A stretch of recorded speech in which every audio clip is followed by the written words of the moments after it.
शुरू करेंगे। गाबा सर क्या कैरी करेंगे? गाबा सर आप थोड़ा म्यूट पर हैं। सॉरी। हाँ, स्टॉक रहेगा आईसीआईसीआई प्रू लॉन्ग साइड 577 पर ट्रेड कर रहा है, बहुत ही एग्रेसिव कॉल है। स्टॉप होगा करीब 570 का, 7 रुपीज। अपमूव मिलता है तो 590 जा सकता है ICICI Pru. Yes, ICICI Pru. Okay, तो आईसीआईसीआई प्रू एक ट्रेड जो इस समय गावास आप प्रेफर करेंगे लेना। इनफैक्ट ये सोनी का भी पिक था कुछ देर पहले जब हम सस्ता ऑप्शन ले रहे थे। श्रीकांत आपका ट्रेड? बिल्कुल, तो देखिए मुझे लग रहा है कि जो मार्केट का मोमेंटम है वो इंडिकेट यही कर रहा है कि थोड़े डिफेंसिव्स के साथ रहना काफी फायदेमंद हो सकता है। करंट लेवल से मुझे लगता है कि एल&टी टेक्नोलॉजी सर्विसेज LTTS ये स्टॉक काफी ओवरसोल्ड टेरिटरी में ट्रेड कर रहा है। 4500 के करीब है। 50 रुपए का स्टॉप लॉस रखना है, 4450 का स्टॉप लॉस रखे। टारगेट्स नजर आते हैं यहाँ पे 4700 के। सो लगभग 150 से 200 रुपए की अपटिक हमें यहाँ पे देखने मिल सकती है, क्योंकि स्टॉक हेवीली ओवरसोल्ड है और टेक्नोलॉजी स्पेस में एक मोमेंटम बनते जा रहा है। तो BTST में LTTS को लॉन्ग करके जा सकते हैं। ओके, LTTS को आप पिक करेंगे। रचना जी आप क्या ट्रेड कैरी करेंगे?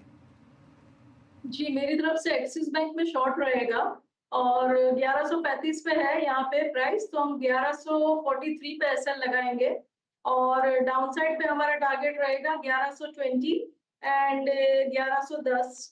और आप अगर फ्यूचर्स के जरिए नहीं करना चाहते तो 1150 का पीई भी बाय कर सकते हैं, जो 33 रुपए पे है फिलहाल, जिसमें 25 रुपए का एसएल लगा के आप 45 एंड 50 का टारगेट लगा सकते हैं। ओके, और मानस आप क्या कैरी करेंगे? BTST STBT? तो देखिए आईटी स्पेस पे ही ध्यान है, तो टेक महिंद्रा के फ्यूचर में खरीदारी करने की राय रहेगी। अगर हम पैटर्न देखें तो पैटर्न को देख के लग रहा है कि शायद एक शॉर्ट टर्म बॉटम बना है। 20-डे मूविंग एवरेज पे स्टॉक ने सपोर्ट लिया तो पिछला हाई टेस्ट हो सकता है। तो टेक महिंद्रा के फ्यूचर में खरीदारी करेंगे। 1274 का आपको स्टॉप लॉस लगाना है और 1350 के टारगेट से। ओके, 13-15 के टारगेट के लिए टेक महिंद्रा में एक अपॉर्चुनिटी रहेगी। सोनी आपका पिक क्या रहेगा? यहाँ पे एसटीबीटी रहेगा टाटा मोटर्स में। टाटा मोटर्स फ्यूचर्स में आप सेल कर सकते हैं। 994 का रेट चल रहा है और स्टॉप लॉस लगाए 1020 फ्यूचर्स में, टारगेट है 950।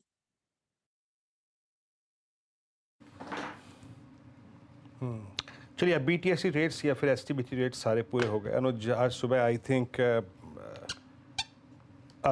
एक जिस ट्रेक्टर हमें एक ओपनिंग मिली वहाँ से सेल ट्रेड ने काम किया। हम डे लो पे आज करीब 50 डे की ट्रेजेक्ट्री को छू के आ चुके हैं और FMCG ने स्ट्रॉन्ग मूव दिया। IT का पुल बैक स्क्रीन पे विजिबल है। अब ऐसे सूरत हाल में कोई डायरेक्शनल ट्रेड कैरी करें क्या कल के लिए? रणनीति क्या रहेगी? देखिए वीरो, एक चीज़ बहुत क्लियर है इस मार्केट में। पहली बात तो कि ये मार्केट अब नियर टर्म में काफ़ी वीक हो गया है। 20 डेमा को अब हमने ऑफिशियली ब्रीच कर दिया और उसके नीचे बंद हुए हैं। कल भी इंटरडे में हमने ब्रीच किया था लेकिन क्लोज उसके ऊपर हुए थे। आज हमने उसको ब्रीच किया है, तो मार्केट काफ़ी कमज़ोर हो गया है। पहली बात तो ये कि लॉन्ग पोजीशन से, आज सुबह भी मेरी ये एडवाइस थी कि लॉन्ग पोजीशन से बाहर निकलें कुछ टाइम के लिए, specially near term long position से। मेरा अभी भी वो व्यू है कि अभी कुछ टाइम के लिए लॉन्ग्स वाला मार्केट है नहीं है और जस्ट नियर टर्म में शॉर्ट पे पैसा बनेगा। लेकिन एक चीज़ मैं कहूँगा, कैरी शॉर्ट भी नहीं करना है। उसका रीज़न क्या है? उसका रीज़न ये है कि ग्लोबल मार्केट बहुत स्ट्रांग है और पहली टिक जो आती है हमारी मार्केट में, वो पहली टिक ग्लोबल क्यूज़ की वजह से आती है। तो इसके लिए पॉसिबल ये है कि कल भी आपको एक बार के लिए तो अपटिक मिलेगा शुरू में। पहले हम इतना नीचे गिरे हैं, ऊपर से ग्लोबल क्यूज़ ठीक ठाक है, तो कल हो सकता है एक बार फिर आपको 40-50 पॉइंट का गैप अप मिले। ये पॉसिबल है। वो गैप अप जहाँ फेल होगा वहाँ पर फिर शॉर्ट ट्रेड बनेगी बेसिकली, ठीक है ना। तो रैली के फेल होने का इंतजार करें।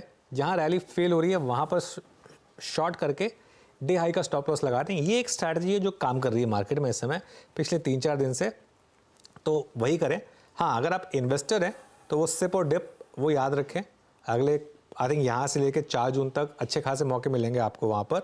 और एक चीज़, निफ्टी पर 20 डेमा तो हम तोड़ चुके हैं, मुझे 50 डेमा भी टूटने के साइन दिख रहे हैं।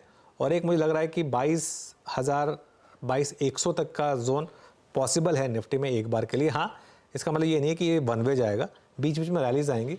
आज भी जैसे एक बार के लिए तो ऊपर खुले थे, तो जहाँ रैलीज फेल हो वहाँ शॉर्ट करें, लेकिन मार्केट वीक हो गया, इसमें कोई डाउट नहीं है। तो क्लियरली कॉशन और सिर्फ कॉशन आपको रखना है मार्केट में, क्योंकि चांसेस है कि यहाँ से हम नीचे फिसले 22,300 के आसपास जोड़ तोड़कर आज की क्लोजिंग दिखाई देगी। थोड़ी सी रिकवरी डे लो से, लेकिन मूड अभी भी बिगड़ा हुआ है।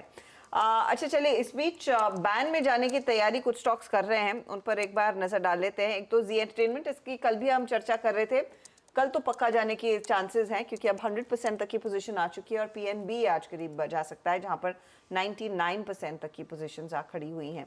तो ये दोनों स्टॉक्स जो बैन का हिस्सा बन सकते हैं। एक दो और ट्रेड्स जहां पर हमने देखी है कुछ वीकनेस, हम बात कर रहे थे एशियन पेंट की, और उस पर ज्यादा बायस इस समय तेजी का नहीं आ रहा है। ये